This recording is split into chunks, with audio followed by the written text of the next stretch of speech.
Estamos aqui agora com o delegado superintendente da Polícia Federal na Paraíba, o delegado Gustavo Paulo Leite, recebendo aqui no estúdio da Jovem Pan João Pessoa. Bom dia, delegado. Bom dia, Denilson. Bom dia, Daniel. Um prazer estar aqui na Jovem Pan, à disposição de todos. Delegado, estamos na reta final do ano. Qual o balanço que a PF pode fazer em relação às operações? O número, o volume de atuação da PF aqui na Paraíba nesse ano? Bom, bastante satisfatório. E mesmo em meio à pandemia, nós conseguimos, ao longo de 2021, retomar as nossas atividades, não só no campo da investigação, que é uma das vertentes, é uma das linhas de ação dos nossos produtos, mas também no que diz respeito às atividades de controle migratório de estrangeiros, emissão de passaportes. Nós verificamos uma forte retomada da economia e no que diz respeito às nossas investigações, nós tivemos resultados bastante expressivos. Estamos aí ainda por terminar o ano e já temos algo em torno de 24 operações realizadas pela Polícia Federal nas mais diversas temáticas. Nesses últimos 2 anos, que é o ideal para nós considerarmos e avaliarmos a atuação da polícia em razão da diminuição da atividade da pandemia, já periciamos algo em torno de 150 milhões de reais em suspeitas de desvio de recursos, constatando aí irregularidades em 67 milhões de reais. Então, o resultado é bastante expressivo. Em 2020 e 2021, nos aproximando aí de 450 mandados cumpridos, enfim, é um resultado bastante expressivo. O senhor falou agora da pandemia, dessa retomada, mas a Polícia Federal foi um dos setores que não parou durante essa crise sanitária. E como foram as ações da instituição nesse período e quais foram as medidas adotadas? Hoje, há cobrança da vacina entre os servidores? Não, hoje não há mais, porque acredito que como país avançamos bem no que diz respeito à vacinação. Sofremos como todas as outras instituições e organizações que precisaram continuar os seus trabalhos, assim como a área de saúde, a área de segurança também foi bastante afetada. Então, no início, sim, havia uma grande pressão para que nós fôssemos vacinados rapidamente. Havíamos de seguir uma ordem estabelecida no Plano Nacional de Imunizações, mas conseguimos superar essa fase. Tivemos que aprender a lidar com o trabalho remoto, o trabalho não presencial, para as atividades que eram compatíveis com isso. No que diz respeito às nossas atividades de controle de vigilante, segurança privada, nos reinventamos, incrementamos o atendimento por telefone, por e-mail, pelos canais remotos. Agora, o que é o nosso carro-chefe, que é a atividade de investigação de crimes federais, isso realmente não parou. Então, conseguimos colocar o bloco na rua, colocar as equipes em campo, fazer os levantamentos, fazer as investigações, indiciamentos e obter os resultados que nós obtivemos. Então, operações desde na área de investigação de desvio de recursos empregados para a Covid ou para o tratamento da Covid, como na semana passada a investigação de desvio de recursos em obras contra a seca e ontem a investigação de crimes de tráfico de drogas. Certamente corrupção é um tema que a população fica mais atenta, A gente tem agora um momento de pandemia em que as gestões declaram estado de calamidade. A população vê isso com muito receio, a dispensa de citação. Qual a demanda que isso causou à PF e também o acompanhamento que é feito, já que alguns processos que é vistos como burocráticos acabam dando mais segurança ao processo e que nesse momento de pandemia, até pela necessidade urgente, muitas vezes de contratação, de compra de material, ele foi atropelado.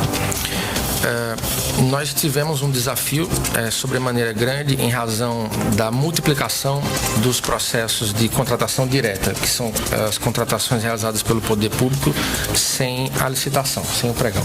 Então, quando o poder público dispensa a licitação, ou mesmo inexige a licitação, ele faz uma compra mais rápida, mas também mais arriscada. A felicidade, Daniel e Denilson, é que nós contamos com valiosos parceiros. Então, além de fazermos as investigações contando com os policiais federais que analisam os sistemas de compras, de gastos públicos, de emissão de nota de empenho e que vão a campo e verificam a presença ou a ausência do profissional de saúde, do medicamento, enfim, do serviço sendo realizado, nós temos parceiros fortíssimos e de longa data, como a Controladoria Geral da União, os órgãos do Ministério Público, os tribunais de contas, Contas da União e do Estado da Paraíba, que nos subsidiam diariamente com novas informações. Então, incrementamos as nossas ferramentas de controle, mas eles também o fizeram com maestria, de sorte que não nos falta material para trabalhar. Inclusive, houve a Operação Select, não é, em relação à venda de testes de Covid. Até empresa que vendia ferragem, ferramenta, estava lá atuando na venda de testes. Como é que estão investigações nesse sentido? Ainda pode haver novas operações relacionadas a isso? Sim, nós temos dezenas de outros casos em andamento, inclusive em decorrência da Operação Select. É fato e é natural que haja um aumento no preço dos produtos quando a demanda por eles se verifica na sociedade, mas em muitos casos, em muitas hipóteses, nós verificamos um sobrepreço, uma supervalorização e, em muitas hipóteses, também a não entrega dos produtos. É aí onde a gente entra, é aí onde a coisa deixa de ser normal e passa a ser criminosa. Então, verificamos superfaturamento, sobrepreço na venda de kits, de vacina, de kits de testagem, de kits de prevenção, e esse volume de recursos ainda continua circulando e ainda continua sendo analisado, não só pela Polícia Federal, como, repito, pelos órgãos de controle. O senhor mencionou esses órgãos de controle, órgãos de investigação, e então que fazem essa apuração de desvio de recursos, seja em obras para seca, que são obras emergenciais, seja para a pandemia também, que é uma questão emergencial. Tudo isso se dá em relação à corrupção que está no meio público, que está nesses órgãos públicos, mas também está intrínseca em nossa sociedade. Porque o Brasil ainda tem essa característica de ser um país da corrupção, e como combater? Bom, são diversas causas. Primeiro, que a corrupção é um fenômeno humano. Pelo que se estuda, né, nós somos a espécie animal que pratica isso desde que estamos neste mundo. Então, há razões sociológicas que influenciam para o cometimento dela. Mas, enfim, sendo mais objetivo, também no nosso meio, é óbvio que a falta de oportunidades, a falta ou a carência, a deficiência ainda de educação, de formação das pessoas, isso implica e redunda em dificuldade de relacionamento, de tratamento e de condução das próprias instituições.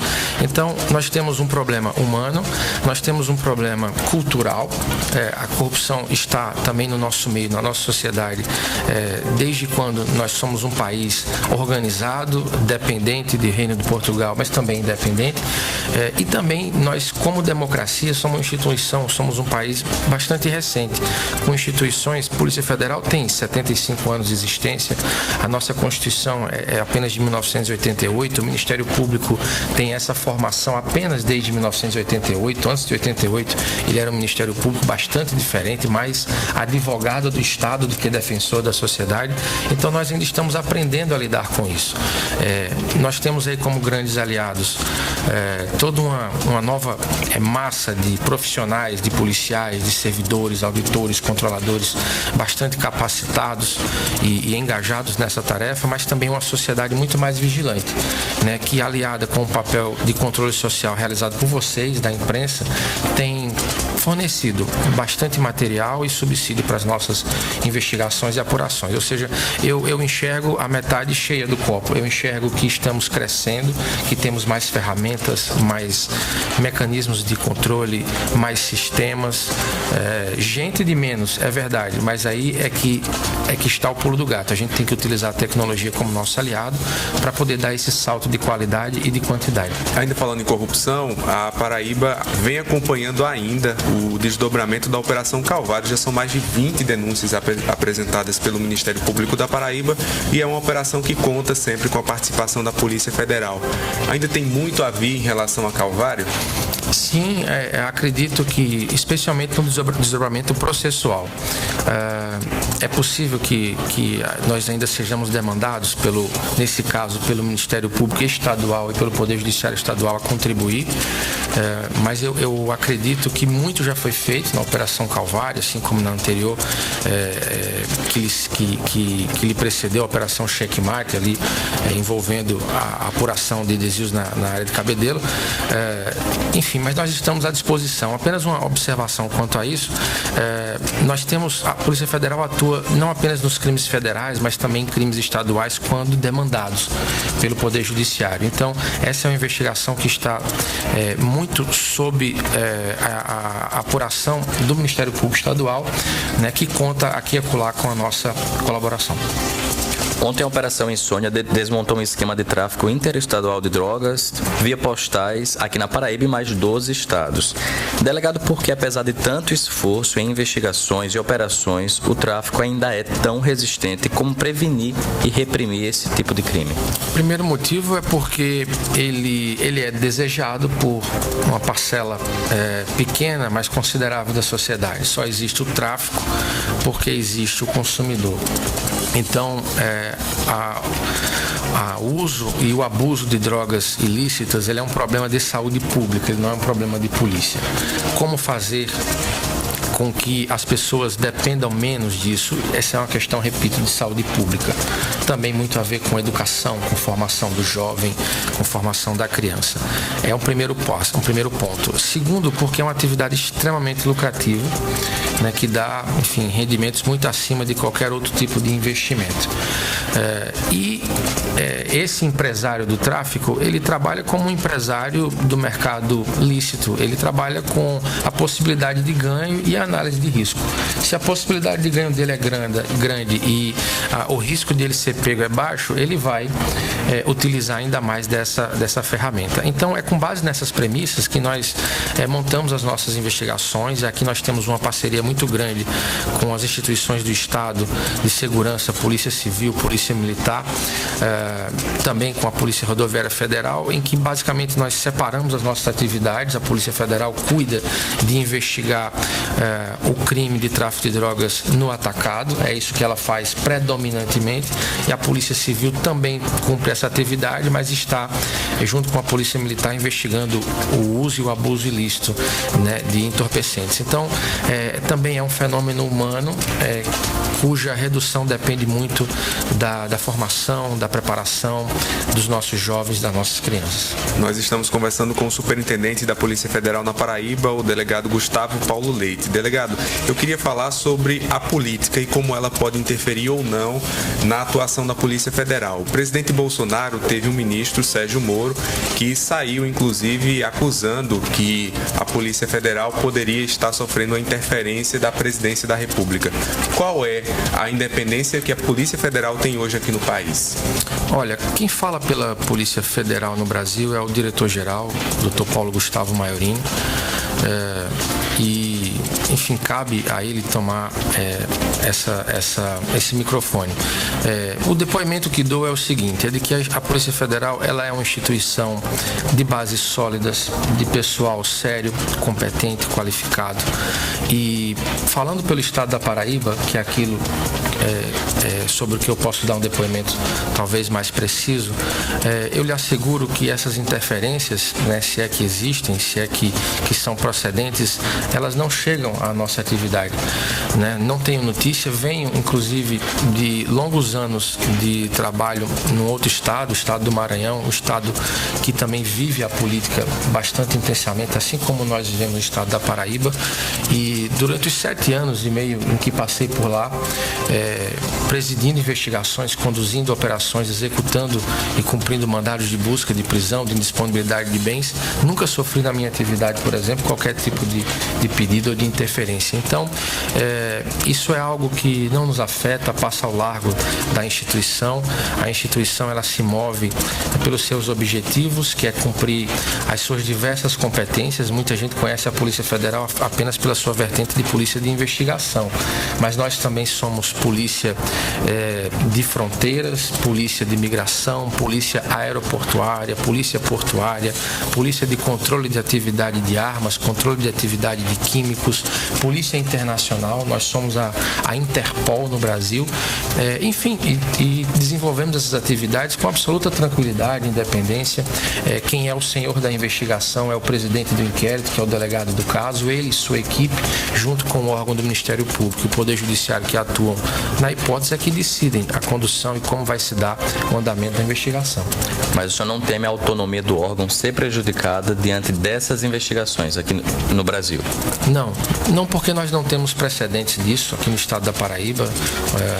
Os 35 delegados que nós temos aqui no estado, em João Pessoa, Campina Grande e Patos, responsáveis por conduzir essas investigações, atuam com absoluta liberdade e tranquilidade. O acompanhamento que me cabe, por exemplo, como superintendente, é de verificar quais são os meios de que eles precisam para executar as atividades.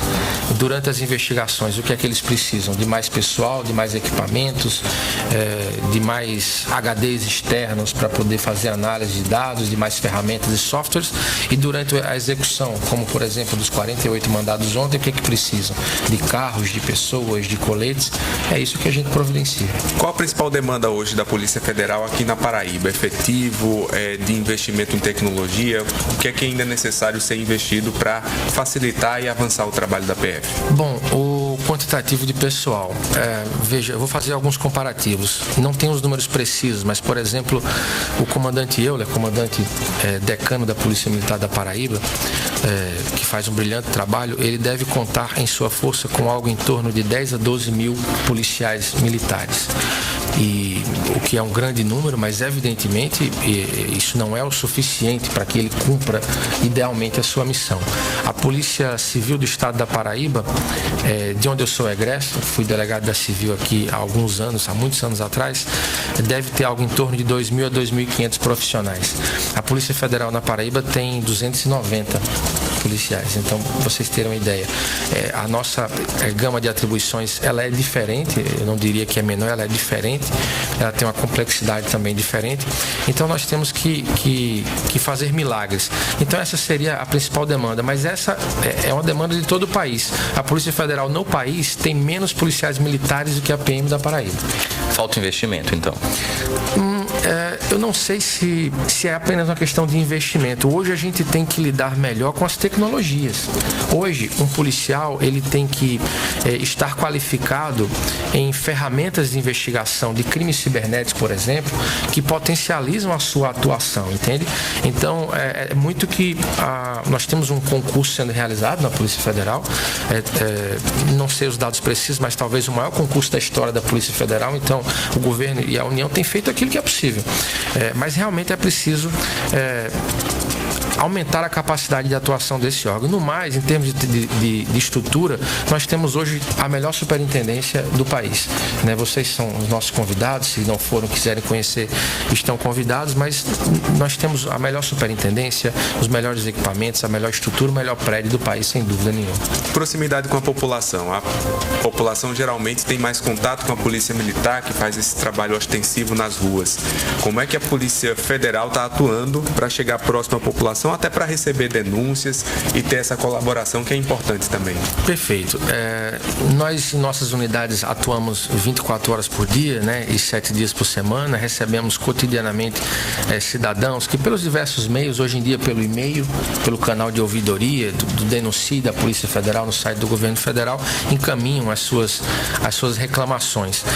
Mas, além disso, aqui eu já confesso, uma lástima, A pandemia, nesse ponto, nos atrapalhou. Eu tinha planos, ao longo desse 1 ano e meio de gestão, de promover uma interação, talvez, da Polícia Federal com essa camada mais jovem da população, com escolas, com faculdades, convidá-los a promover visitações institucionais, conhecer o órgão, se aproximar da polícia, também visitar essas entidades, mas evidentemente a pandemia não nos permitiu. Esse é um projeto que vai ficar para depois, mas a gente está à disposição da população e próximo em tudo aquilo que somos convidados e nos é permitido. Por exemplo, nós participamos participamos junto com outras entidades de classe da corrida contra a corrupção realizada há 2 meses atrás.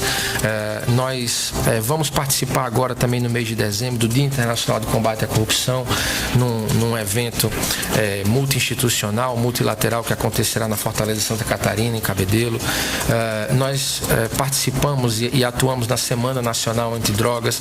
Enfim, então, é verdade, o policial federal é um bicho um pouco mais do mato do que os outros. A gente gosta de aparecer menos, até por uma questão de proteção pessoal, né, de preservação pessoal e pelo risco da nossa atividade, mas é sim nosso desejo aumentar essa interação e nos aproximarmos ainda mais da população.